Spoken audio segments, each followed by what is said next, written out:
नमस्कार दोस्तों, आप सभी का यूपीपीसीएस प्री एग्ज़ाम 2023 के टेस्ट सीरीज की इस वीडियो में हार्दिक स्वागत है। आज हम देखेंगे टेस्ट नंबर 5 को और आज के टेस्ट में हमने जीएस के महत्वपूर्ण प्रश्नों को शामिल किया है और सभी प्रश्न भूगोल विषय से संबंधित है। तो आइए शुरुआत करते हैं पहले प्रश्न से। पहला प्रश्न है कि सूची 1 को सूची 2 के साथ सुमेलित कीजिए और सूचियों के नीचे दिए गए कूट का प्रयोग करके सही उत्तर को चुनिए। तो दोस्तों, पहली सूची में ज्वालामुखी पर्वत के नाम है, दूसरी सूची में संबंधित देश का नाम है। तो आइए सुमेल करते हैं। सबसे पहला है माउंट रेनियर। तो दोस्तों, माउंट रेनियर यह एक सक्रिय ज्वालामुखी पर्वत है जो कि संयुक्त राज्य अमेरिका में स्थित है। तो ए का क्या हो जाएगा, 4 हो जाएगा, यूएसए यानी संयुक्त राज्य अमेरिका। और यह अमेरिका में कहाँ पे है दोस्तों, तो वाशिंगटन में स्थित है और यह एक बड़े ग्लेशियर से भी घिरा हुआ है। अब आइए बी देखते हैं। तो बी में दिया गया है एटना ज्वालामुखी पर्वत। दोस्तों, यह इटली के सिसिली द्वीप पर स्थित है। तो बी का 1 हो जाएगा। तो इटली में कहाँ पे है, द्वीप का नाम याद रखिएगा, सिसिली द्वीप पर स्थित है। और सी है पैरीकुटिन। तो दोस्तों, पैरीकुटिन यह ज्वालामुखी पर्वत मैक्सिको में स्थित है। सी का 2 हो जाएगा। और डी है टाल। तो टाल ज्वालामुखी पर्वत फिलीपींस के लुनोज द्वीप पर स्थित है। तो डी का 3 हो जाएगा। द्वीप का नाम याद रखिएगा दोस्तों, लुनोज द्वीप। तो सही जवाब क्या होगा, इस प्रश्न का सही जवाब हो जाएगा ऑप्शन नंबर बी, यानी ए का 4, बी का 1, सी का 2 और डी का 3। आगे है ज्वालामुखी उद्गार नहीं होते हैं।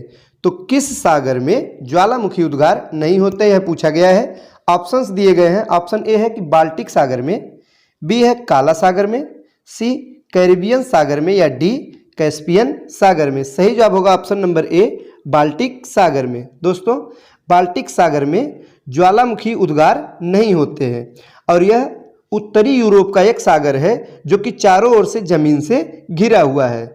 और दोस्तों, यह जो सागर है यह एक छिछला सागर है और जिसका जो जल है वो समुद्री जल से कम खारा है।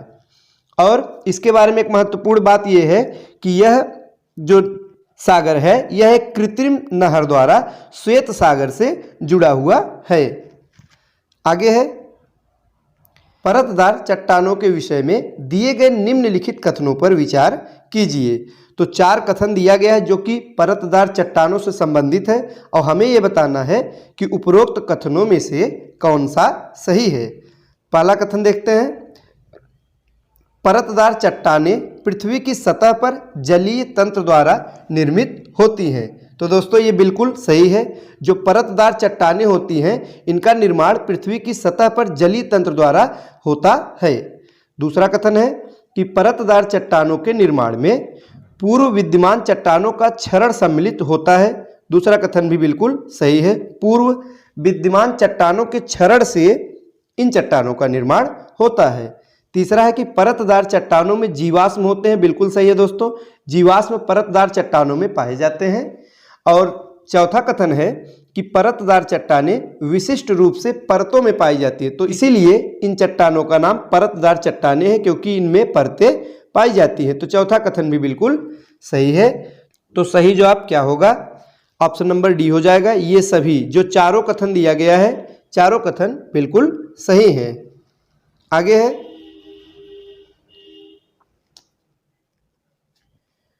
क्वार्टजाइट कायांतरित होता है। तो दोस्तों, क्वार्टजाइट कायांतरित होता है, किससे होता है, सही जवाब हो जाएगा ऑप्शन नंबर सी, बलुआ पत्थर से। क्वार्टजाइट एक रूपांतरित या फिर कायांतरित चट्टान होता है और जो कि अवसादी चट्टान बलुआ पत्थर से रूपांतरित होकर बनता है। तो दोस्तों, यह एक कायांतरित या इसको रूपांतरित भी कहते हैं। तो चट्टान है जो कि किससे रूपांतरित हुआ है, तो बलुआ पत्थर से रूपांतरित हुआ है।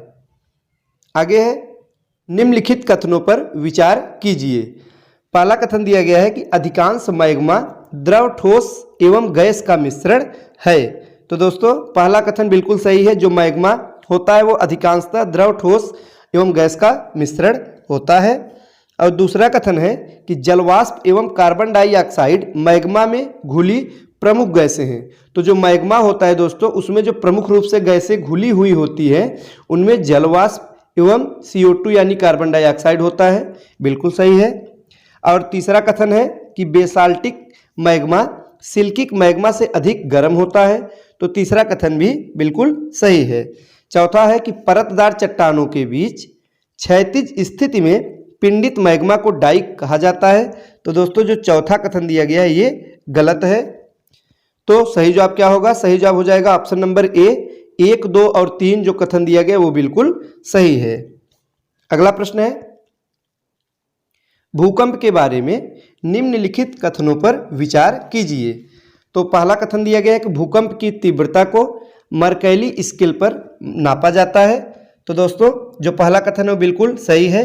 भूकंप की तीव्रता को मर्कैली स्केल पर मापा जाता है। और ये जो तीव्रता का मापन होता है दोस्तों वो 1 से 12 तक के अंकों के सहारे किया जाता है। यह भी याद रखिएगा, इसमें जो अंक निर्धारित हैं वे 1 से 12 तक के अंकों का सहारा लिया जाता है। दूसरा कथन है कि भूकंप का मैग्नीट्यूड विमुक्त ऊर्जा की माप है। तो दोस्तों दूसरा कथन भी बिल्कुल सही है।